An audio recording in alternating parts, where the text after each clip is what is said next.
Bye माँ, मैं office निकल रही हूँ। और कहा, भूलना मत, दोपहर के खाने से पहले दवा जरूर खा लेना। कहकर पल्लवी ऑफिस जाने लगी। तभी ललिता ने उसे रोक कर कहा, यह पकड़ो टिफिन, रोज भूल जाती हो। और हाँ, पहुँचते ही फोन जरूर कर लेना। मैं भूल भी जाऊँ तो क्या आप भूलने देती हो माँ?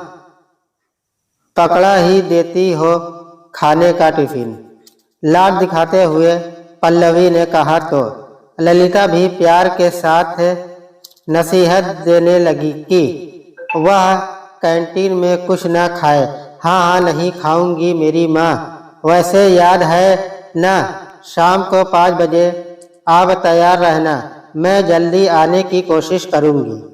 यह बात पल्लवी ने इशारों में कही तो ललिता ने भी इशारों में ही जवाब दिया कि वे तैयार रहेगी।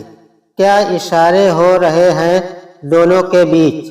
दोनों को इशारों में बात करते देख विपुल ने कहा, देख लो पापा, जरूर यहाँ सास बहू और साजिश चल रही है।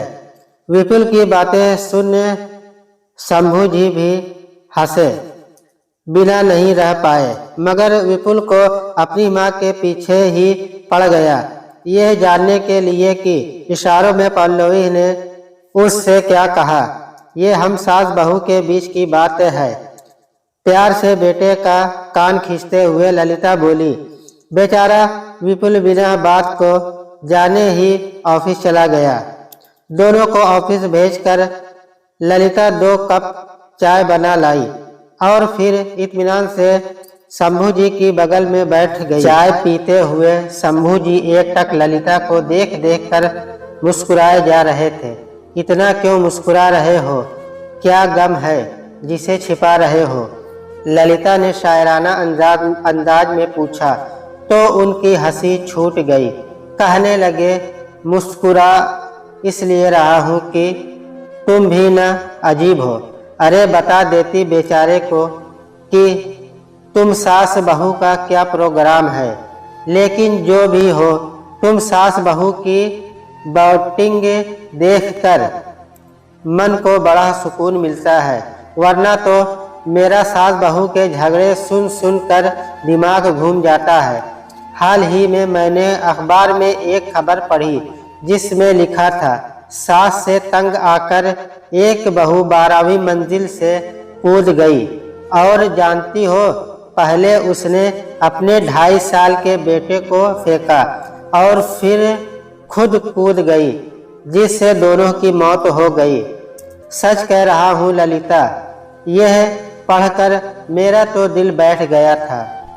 शंभू जी की बातें सुनकर ललिता का भी दिल दहल गया। सोचा जरा उस इंसान पर क्या बीतती होगी जिसे न तो माँ समझ पाती है और न पत्नी।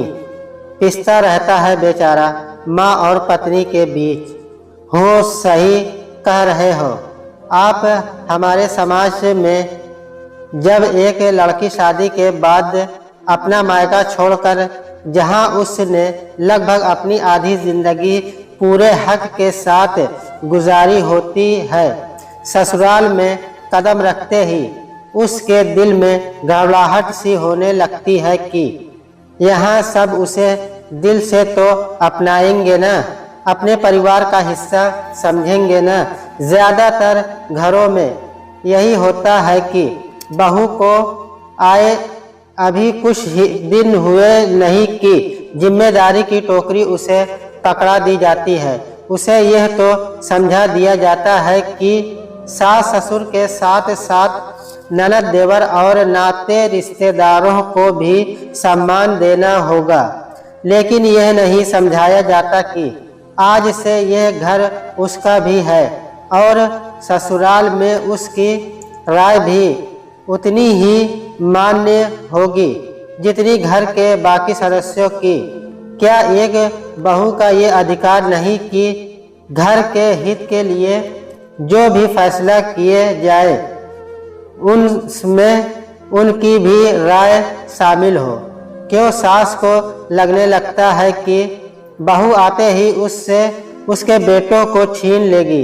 अगर ऐसा ही है तो फिर न करे वे अपने बेटे की शादी, रखे अपने आंचल में ही छिपाकर।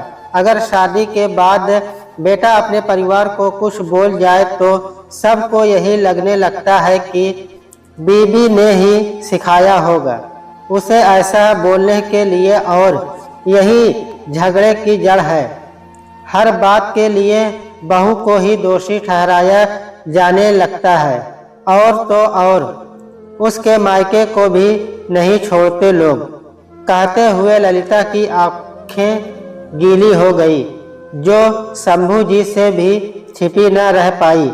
वे समझ रहे थे कि आज ललिता के मन का गुब्बार निकल रहा है और वह वही सब बोल रही है जो उसके साथ हुआ है।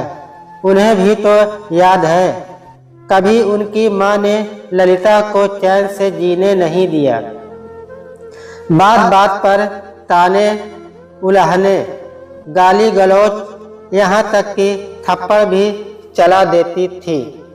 वे ललिता पर और बेचारी रो कर रह जाती, लेकिन क्या कोई भी लड़की अपने मायके की बेइज्जती सहन कर सकती है भला? जब ललिता की सास उसके मायके के खिलाफ कुछ बोल देती तो उसे सहन नहीं होता और वह पलट कर जवाब दे देती। यह बात उनकी माँ की बर्दाश्त के बाहर चली जाती। गरजते हुए कहती कि अगर फिर कभी ललिता ने कैंची की तरह जबान चलाई तो वह उसे हमेशा के लिए उसके मायके भेज देगी, क्योंकि उनके बेटे के लिए लड़कियों की कमी नहीं है। बेचारे शंभू जी भी क्या करते, खून का घूंट पीकर रह जाते, पर अपनी माँ से कुछ कह न पाते।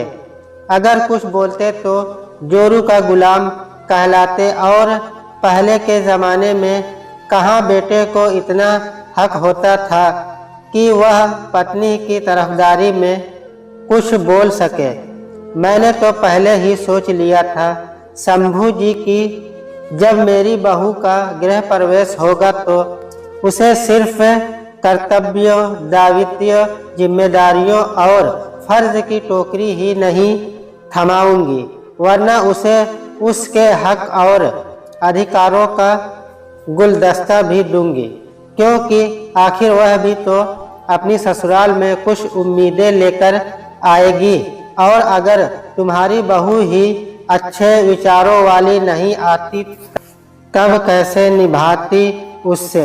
अपने पति की बातों पर वह हंसी और फिर कहने लगी, मैंने यह भी सोचा था कि शायद मेरी बहू मेरे मन मुताबिक न आए, लेकिन फिर भी मैं उससे निभाऊंगी, उसे इतना प्यार करूंगी कि वह भी मेरे रंग में रंग जाएगी। जानते हैं शंभू जी, अगर एक औरत चाहे तो फिर चाहे वह सास हो या बहू, अपने ही रिश्ते को बिगाड़ भी सकती है, और चाहे तो अपनी सूझबूझ से रिश्ते को कभी ना टूटने वाले पक्के धागे में पिरो कर भी रख सकती है। हर लड़की चाहती है कि वह एक अच्छी बहू बने, पर इसके लिए सास को भी तो अपनी जिम्मेदारी समझनी होगी ना। अगर घर के किसी फैसले में बहू की सहमति न ले, उसे पराई समझे, तो वह हमें कितना अपना पाएगी बोलिए। उफ, बातों बातों में समय का पता ही नहीं चला।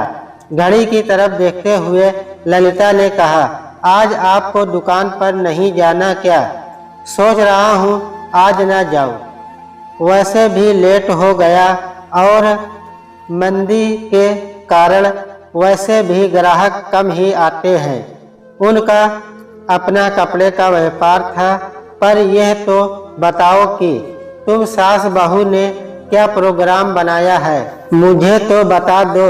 शंभू जी के पूछने पर पहले तो ललिता झूठे सच्चे बहाने बनाने लगी, पर जब उन्होंने जोर दिया तो बोली, आज हम सास बहू फिल्म देखने जा रही हैं। अच्छा, कौन सी? अरे वह करीना कपूर और सोनम कपूर की कोई नई फिल्म आई है ना, क्या नाम है उसका? हाँ याद आया, वीरे दी वेडिंग, वही देखने जा रही है। आज आप घर पर ही हैं तो ध्यान रखना घर का।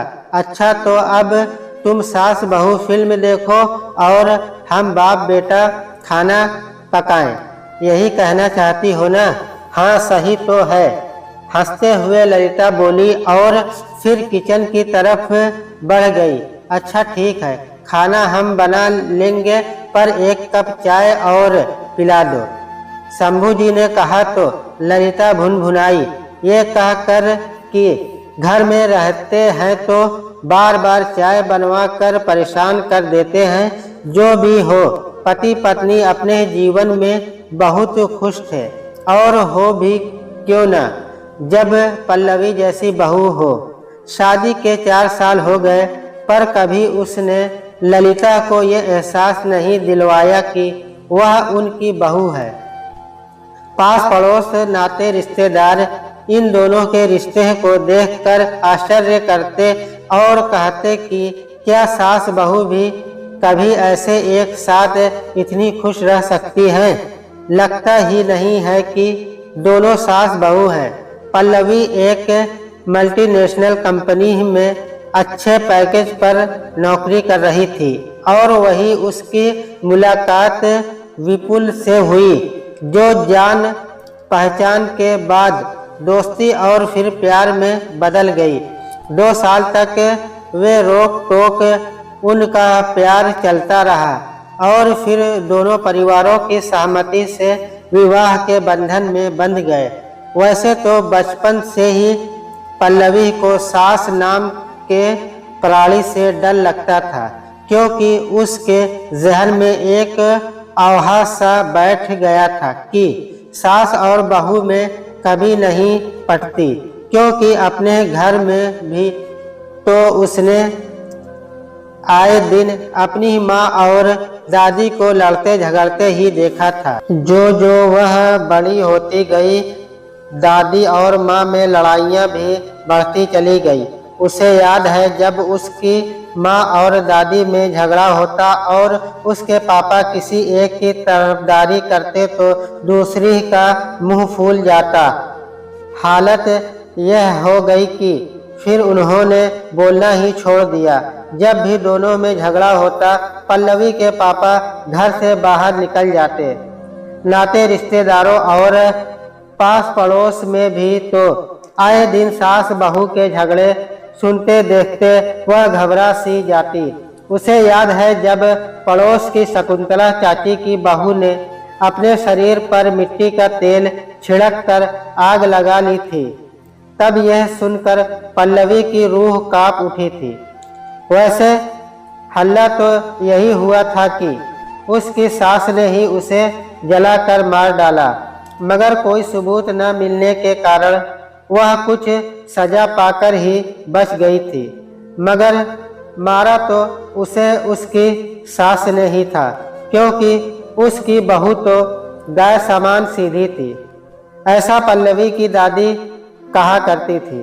पल्लवी की दादी भी किसी सांपनाथ से कम नहीं थी, और माँ तो नागनाथ थी ही, क्योंकि दादी एक सुनाती तो माँ 1000 सुना डालती।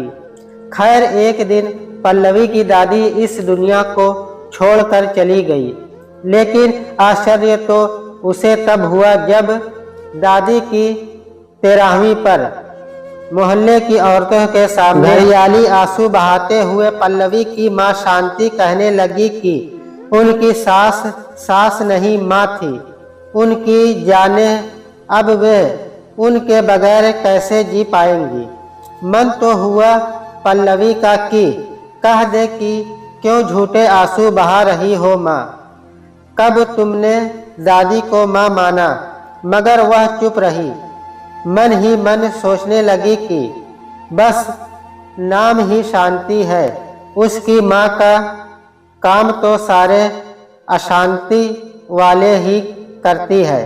सास बहू के झगड़े सुन देख कर पल्लवी का तो शादी पर से विश्वास ही उठ गया था। जब भी उसकी शादी की बात चलती वह सिहर जाती, सोचती न जाने कैसी ससुराल मिलेगी, कहीं उसकी सास भी शकुंतला चाची जैसी निकली तो, या कहीं उसमें भी उसकी माँ का गुण आ गया तो। ऐसे कई सवाल उसके मन को डराते रहते। अपने मन का डर उसने विपुल को भी बताया, जिसे सुन उसकी हंसी रुक नहीं रही थी। किसी तरह अपनी हंसी रोक वह कहने लगा, हाँ मेरी माँ सच में ललिता पवार है। सोच लो अब भी समय है, कहीं ऐसा ना हो तुम्हें बाद में पछताना पड़े। अरे पागल, मेरी माँ पुराने जमाने की सास नहीं है, तुम्हें उनसे मिलने के बाद खुद ही पता चल जाएगा। विपुल की बातों ने उसका डर जरा कम तो कर दिया, पर पूरी तरह से खत्म नहीं हो पाया। अब भी सास को लेकर दिल के किसी कोने में डर तो था ही। विदाई के वक्त बड़े प्यार से शांति ने भी अपनी बेटी के कान फूंकते हुए समझाया था, देख बिटिया, सास को कभी माँ समझने की भूल न करना, क्योंकि सास चुड़ैल का दूसरा रूप होती है। देखा नहीं अपनी दादी को, माँ जी कहकर उसे सिर पर मत बैठा लेना। पैरों में तेल मालिश की आदत तो डालना ही मत, नहीं तो मरते दम तक तुमसे सेवा करवाती रहेगी। सबसे बड़ी बात पति को अपनी मुट्ठी में रखना और उसके कमाए पैसों को भी अपनी कमाई तो उससे छूने भी मत देना। एक बार मुंह को खून लग जाए तो आदत पड़ जाती है। समझ रही हो ना मेरे कहने का मतलब? अपनी माँ की कुछ बातों को उसने आत्मसात कर दिया तो कुछ को नहीं। ससुराल में जब पल्लवी ने पहला कदम रखा तो सबसे पहले उसका सामना ललिता यानी अपनी सास से ही हुआ। उनका भरा हुआ रोबीला चेहरा, लंबा चर्बी से लदा शरीर देखकर ही वह डर गई। लगा जैसे नाम वैसा ही रूप, और जिस तरह से वह आत्मविश्वास से भरी आवाज में बातें करती, पल्लवी कांप जाती। वह समझ गई कि उसका हाल वही होने वाला है जो और बेचारी बहुओं का होता आया है। मगर हफ्ता 10 दिन में ही जान लिया पल्लवी ने कि यथा नाम तथा गुण वाली कहावत ललिता पर कहीं से भी लागू नहीं होती है। तेज तर्रार कैंची की तरह जवान और सांसों वाला रोब जरा भी नहीं था उनके पास। एक रोज जब वह अपनी माँ को याद कर रोने लगी तो उसकी सास ने उसे सीने से लगा लिया और कहा कि वह उसे सास नहीं माँ समझे, और जब मन हो जाकर अपनी माँ से मिल आए। किसी बात की रोक टोक नहीं है यहाँ उस पर, क्योंकि यह उसका भी घर है। जैसे उनके लिए उनकी बेटी है वैसे ही बहू भी। और सिर्फ कहा ही नहीं, ललिता ने करके भी दिखाया, क्योंकि पल्लवी को नए माहौल में ढलने और वहाँ के लोगों की पसंद नापसंद को समझने के लिए उसे प्रयास समझ लिया। अगर पल्लवी से कोई गलती हो जाती तो एक माँ की तरह बड़े प्यार से उसे सिखाने का प्रयास करती। पाक कला में तो उसकी सास ने ही उसे माहिर किया था, वरना एक मैगी और अंडा उबालने के सिवा और कुछ कहाँ बनाना आता था उसे। लेकिन कभी ललिता ने उसे इस बात के लिए ताना उल्हाना नहीं मारा, बल्कि बोलने वालों का भी ये कहकर मुंह चुप करा देती कि आज की लड़कियां चांद पर पहुंच चुकी हैं, पर अफसोस कि हमारी सोच आज भी वही की वही है। क्यों हमें बहू सर्वगुण संपन्न चाहिए? क्या हम सासे भी हैं सर्वगुण संपन्न? और यही उम्मीद हम अपनी बेटियों से क्यों नहीं लगाते? फिर क्या मजाल जो कोई पल्लवी के बारे में कुछ बोल भी दे। उस दिन ललिता की बातें सुनकर दिल से पल्लवी ने अपनी सास को मां समझा और सोच लिया कि वह कैसा रिश्ता निभाएगी अपनी सास से।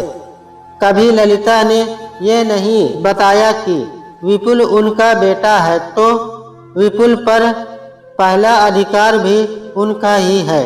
और न ही कभी पल्लवी ने ऐसा जताया कि अब उसके पति पर सिर्फ उसका अधिकार है। जब कभी बेटे बहू में किसी बात को लेकर बहस छिड़ जाती तो ललिता बहू का ही साथ देती। इससे पल्लवी के मन में ललिता के प्रति और सम्मान बढ़ता गया। धीरे धीरे वह अपनी सास के और करीब आने लगी, पूरी तरह से खुलने लगी। उनके साथ कोई भी काम होता वह ललिता से पूछकर ही करती। उसका जो भय था सास को लेकर वह दूर हो चुका था। लोग कहते हैं अच्छी बहू बनना और सूर्य पर जाना एक ही बात है, लेकिन अगर मैं एक अच्छी बेटी हूँ तो अच्छी बहू क्यों नहीं बन सकती? माँ और दादी को मैंने हमेशा लड़ते झगड़ते देखा है, लेकिन गलती सिर्फ दादी की ही नहीं होती थी। माँ चाहती तो सास बहू के रिश्तों को संवार सकती थी, पर उन्होंने और बिगाड़ा रिश्तों को। मुझे भी उन्होंने वही सब सिखाया सास के प्रति, पर मैं उनकी एक भी बात में नहीं आई, क्योंकि मैं जानती थी कि सामने वाले मुझे वही देंगे जो मैं उन्हें दूंगी, और ताली कभी एक हाथ से नहीं बचती। शादी के बाद एक लड़की का रिश्ता सिर्फ अपने पति से ही नहीं जुड़ता, बल्कि ससुराल के बाकी सदस्यों से भी खास रिश्ता बन जाता है। यह बात क्यों नहीं समझती लड़कियां? अगर अपने घर का माहौल हमेशा अच्छा और खुशी भरा रखना है तो मुझे अपनी माँ की बातें भूलनी होगी, और फिर सिर्फ पति पत्नी में ही 7 वचन क्यों? सास बहू भी क्यों न कुछ वचनों में बंध जाए, ताकि जीवन सुख में बीत सके। उसी दिन ठान लिया पल्लवी ने कि वे सास बहू भी कुछ वचनों में बंधेंगी और अपने रिश्तों को एक नया नाम देंगी, अनोखा रिश्ता। अब पल्लवी अपनी सास की हर पसंद नापसंद को जानने समझने लगी थी। चाहे शॉपिंग पर जाना हो, फिल्म देखने जाना हो, या घर में बैठकर सास बहू सीरियल देखना हो, दोनों साथ देखती। अब तो पल्लवी ने ललिता को व्हाट्सएप, फेसबुक, लैपटॉप, यहाँ तक कि कार चलाना भी सिखा दिया था। सबके ऑफिस चले जाने के बाद ललिता घर में बोर न हो, इसलिए उसने जबरदस्ती उन्हें किट्टी भी ज्वाइन करवा दी। शुरू में ललिता को अजीब लगा था, पर फिर मज़ा आने लगा। अब वह भी अपनी बहू के साथ जाकर और औरतों की तरह स्टाइलिश कपड़े खरीद लाती। वजन भी बहुत कम कर लिया था। आखिर दोनों सास बहू रोज वॉक पर जो जाती थी। अपने हल्के शरीर को देख बहुत खुश होती ललिता, और उसका सारा श्रेय देती अपनी बहू को, जिसके कारण उनमें इतना बदलाव आया था। वरना तो 5 गज की साड़ी में ही लिपटी उनकी ही जिंदगी गुजर रही थी। एक दिन चुटकी लेते हुए शंभू जी ने कहा, भी अभी तुम ललिता पवार से 0 फिगर साइज वाली करीना न बन जाओ, फिर मेरा क्या होगा मेरी जान? हाँ बनूंगी ही। आपको क्यों जलन हो रही है? अरे मैं क्यों जलने लगा भाई? अच्छा है बन जाओ करीना की तरह, मेरे लिए तो और अच्छा ही है ना, वरना तो ट्रक के साथ आधी से ज्यादा उम्र बीत ही गई मेरी। कहकर शंभू जी हंस पड़े, पर ललिता बड़बड़ा उठी। दोनों की इस तरह की नोक झोंक देख पल्लवी और विपुल हंस पाते। एक दिन जब पल्लवी ने अपने लिए जीन्स और टी शर्ट खरीदी तो ललिता के लिए भी खरीद लाई। वैसे विपुल ने मना किया था कि मत खरीदो, माँ नहीं पहनेगी, पर वह ले ही आई। अरे यह क्या ले आई बहू? नहीं नहीं, मैं ये सब नहीं पहनूंगी, लोग क्या कहेंगे? और मेरी उम्र तो देखो। उम्र क्यों नहीं है, अभी आपकी उम्र ही क्या हुई है माँ? लगता है आप 50 की हैं। लोगों की परवाह छोड़िए, बस वही पहनिए जो आपको अच्छा लगता है। और मुझे पता है आपका जीन्स पहनने का मन है, आप यह जरूर पहनेंगी। हुक्म सुनाकर पल्लवी फ्रेश होने चली गई। ललिता उसे जाते देखते हुए सोचने लगी कि यह कैसा अनोखा रिश्ता है उनका।